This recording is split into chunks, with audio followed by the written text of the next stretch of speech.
So you're convinced that Buddha grandpa was an evil spirit masquerading as an angel of light. Yes, 100%. Because you can't be both good and evil in the spiritual world.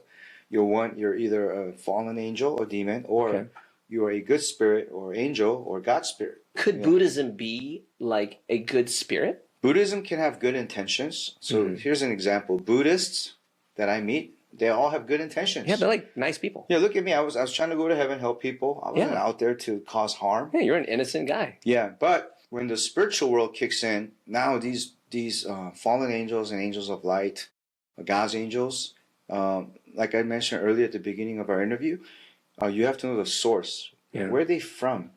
So from the oldest scriptures and the original writings of the Old Testament and the New Testament, they're either from hell with the devil or they're from God with the good angels. Now, how do I know Buddhism at that point, what I experienced is from evil?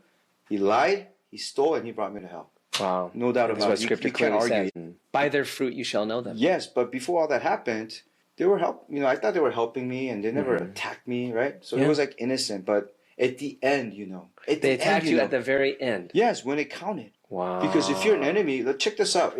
That's true. Like an enemy that acts like a friend. Yes, in the beginning. They don't attack you until the very end when it counts. And that's why so many of us in the modern world are thinking chakras are innocent, Ouija boards and New Age and channeling and fortune telling is all innocent, but the scripture makes it clear, the oldest, most religious, the most original writing, spiritual writing, and all given to humanity, the Old Testament, we call it the Bible. It makes it clear that such practices were actually worthy of death back in the Old Testament times. It was God is the most high God is not in the business of sharing his glory with other gods only because he knows these gods with a small g, or religions, because religions are made by very smart people. That's what I found out. The more I studied religions, the founders, these were geniuses. You mean the founders of Buddhism, you mean? Any religion. And I don't want to go into naming all the religions. But like Christianity? Christianity was founded, I believe, by, of course, Jesus and, of course, God, who prophesied for 2,000 years or more that he's coming in Bethlehem. There's many prophecies that came true. And you don't see that anywhere. Yes, and all the other religious figures, I don't see that kind of prophetic proof. Right. Because, my background is in world religion and all that as well, like yourself. Right. Well, what about Buddha? So, like, did Buddha have prophecies that fulfilled? Is there 700 prophecies, even 70, even maybe 10? No. How did he fulfill? No, and he never claimed, and this is where, I respect Buddhism, but we got to get to the truth. Like, what did he really say? He never claimed to be divine, first of all. Right. He was the prince's son. And one day he looked at a suffering woman and said, you know what? I'm going to live with her.